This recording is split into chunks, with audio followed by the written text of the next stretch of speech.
Brian Jiwakta adalah seorang penganut Kristen progresif. Mari kita mau lihat videonya. Cara pikir Kristen progresif itu kita melihat semuanya dari lensa bahwa Tuhan adalah Bapa yang baik. Gua tidak yakin gua akan menyembah seorang Tuhan yang rela membiarkan seorang yang sangat baik dan mulia seperti Habib Jafar yang hidupnya baik banget bakal masuk neraka hanya karena dia tidak bilang gua percaya sama Yesus Kristus.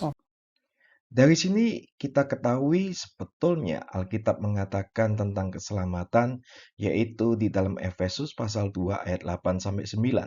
Sebab karena kasih karunia kamu diselamatkan oleh iman.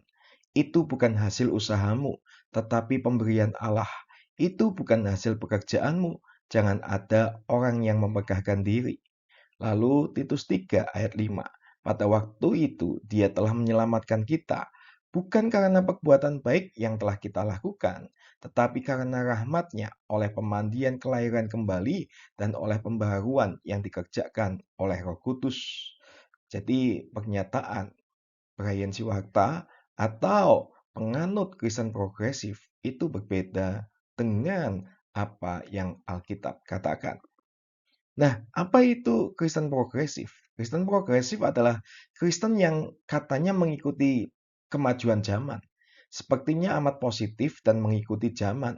Namun sebenarnya Kristen progresif ini meninggalkan banyak doktrin utama kekristenan.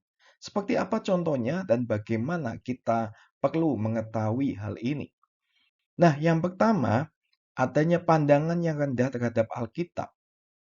Salah satu perbedaan utama antara kekristenan progresif dan kekristenan historis adalah pandangannya terhadap Alkitab. Secara historis, umat Kristiani memandang Alkitab sebagai firman Tuhan dan berotoritas bagi kehidupan kita. Tetapi Kristen progresif umumnya mengabaikan istilah-istilah ini dan menekankan kepercayaan pribadi atas mandat Alkitabiah. Nah, seringkali mereka punya anggapan Alkitab adalah buku yang ditulis oleh manusia. Dan mereka juga kadang mengatakan, saya tidak setuju dengan Rasul Paulus dalam masalah ini ataupun itu. Dan juga kadang ada perkataan Alkitab itu membenarkan perbuatan amoral. Jadi kita wajib menolak apa yang dikatakan di bagian tertentu misalnya. Dan mereka punya anggapan juga Alkitab itu cuma berisi beberapa firman Tuhan. Lalu yang kedua, Kristen progresif itu mengutamakan perasaan lebih ditekankan daripada fakta. Penganut Kristen progresif, pengalaman, perasaan, dan opini pribadi itu cenderung dihargai di atas kebenaran objektif. Ketika Alkitab tidak lagi dipandang sebagai firman Tuhan yang definitif, apa yang dirasakan oleh seseorang itu dianggap sebagai kebenaran dan menjadi otoritas tertinggi bagi iman dan perbuatannya. Nah, seringkali yang terjadi adalah mereka mengatakan ayat Alkitab itu tidak sesuai dengan perasaan saya atau yang saya rasa. Lalu mereka juga berpikir, orang-orang Kristen progresif mengatakan bahwa mereka berpikir homoseksualitas adalah dosa sampai saat saya atau mereka itu bertemu dan berteman dengan beberapa orang gay dan ternyata gay banyak yang baik dan belum tentu dosa. Dan ada juga Kristen progresif mengatakan bahwa saya tidak percaya Yesus akan mengirim orang-orang baik ke neraka. Itulah yang dikatakan oleh orang-orang Kristen progresif, Bapak Ibu Saudara. Nah, yang ketiga, doktrin-doktrin penting dalam kekristenan terbuka untuk ditafsirkan ulang yang dikatakan oleh atau yang dianut oleh Kristen progresif. Penulis progresif yaitu John Pavlovich. Tradisi, dogma, dan doktrin semuanya adalah sebuah permainan saja.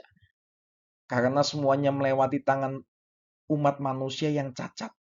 Umat Kristen progresif seringkali terbuka untuk mendefinisikan ulang dan menafsirkan ulang Alkitab tentang isu-isu moral yang hangat seperti homoseksualitas dan aborsi, dan juga doktrin-doktrin utama seperti konsepsi dari perawan atau mungkin Yesus lahir dari perawan dan juga kebangkitan tubuh Yesus itu mereka mengatakan itu perlu ditafsirkan ulang katanya.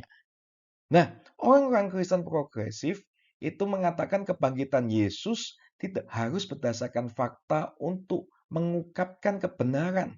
Jadi mungkin berdasarkan perasaan saja.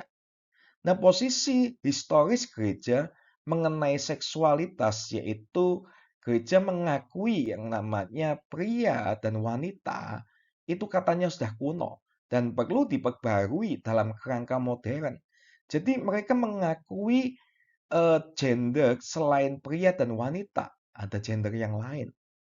Nah, mereka juga mengatakan gagasan tentang neraka secara harafiah menyinggung orang-orang non-Kristen dan perlu ditafsirkan ulang. Itu yang dikatakan oleh Kristen progresif karena mereka mengatakan Alkitab perlu dibongkar ulang atau ditafsirkan lebih eh, maju lagi atau lebih progres lagi katanya.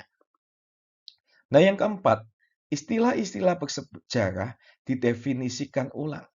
Kristen progresif yang mengatakan bahwa mereka menegaskan doktrin-doktrin seperti pengilhaman Alkitab, ineransi, dan otoritas, namun mereka harus mengubah bahasa untuk membuat kata-kata tersebut memiliki makna yang mereka inginkan. Jadi mereka menginginkan tafsiran atau apa yang ada di doktrin-doktrin itu seperti apa yang mereka inginkan. Contoh saja, mereka mengatakan Tuhan tidak akan menghukum orang berdosa karena Dia adalah kasih. Tidak mungkin Tuhan yang kasih itu katanya menghukum orang berdosa. Itu kata Kristen progresif. Dan tentu saja Alkitab memiliki otoritas, tetapi mereka mengatakan setelah berapa tahun ini kita telah salah memahaminya selama 2000 tahun pertama sejarah gereja. Jadi mereka mengatakan ada beberapa hal yang perlu didefinisikan ulang di dalam Alkitab. Lalu bukan tugas kita untuk berbicara kepada siapapun tentang dosa. Tugas kita hanyalah mengasihi mereka. Jadi Kristen progresif itu seakan-akan berbicara jangan sampai kita menghakimi dosa orang atau ngomong tentang dosa. Tugas kita katanya orang Kristen itu cuma mengasihi saja. Tanpa perlu menegur dosa orang. Katanya seperti itu. Nah, yang kelima, inti pesan Injil itu beralih dari dosa dan penebusan menjadi ke dalam keadilan sosial. Tidak ada keraguan bahwa Alkitab memerintahkan kita untuk memperhatikan orang-orang yang kurang beruntung dan membela mereka yang tertindas. Ini adalah bagian yang sangat nyata dan sangat penting dalam menghidupi iman Kristen kita. Namun, pesan inti Kristen Injil adalah bahwa Yesus mati karena dosa-dosa kita, dikuburkan dan dibangkitkan, dan dengan demikian mendamaikan kita dengan Allah. Inilah pesan yang benar-benar akan membawa kebebasan bagi kaum tertindas. Banyak orang Kristen progresif saat ini menganggap bahwa konsepnya menganggap bahwa Tuhan itu menghendaki kalau anaknya mati di kayu salib itu adalah hal yang memalukan. Jadi mereka mengatakan kalau Yesus sang anak Tuhan itu mati di kayu salib itu adalah hal yang memalukan atau bahkan mengerikan. Kadang-kadang disebut sebagai pelecehan anak secara kosmik, katanya orang-orang Kristen progresif. Gagasan penebusan darah tidak ditekankan atau bahkan ditolak sama sekali dan digantikan dengan keadilan sosial dan perbuatan baik, Bapak Ibu. Jadi itulah mereka mengganti inti pesan Injil dari yang namanya penebusan ke dalam keadilan sosial. Nah, mereka juga seringkali mengatakan seperti ini. Dosa tidak memisahkan kita dari Allah.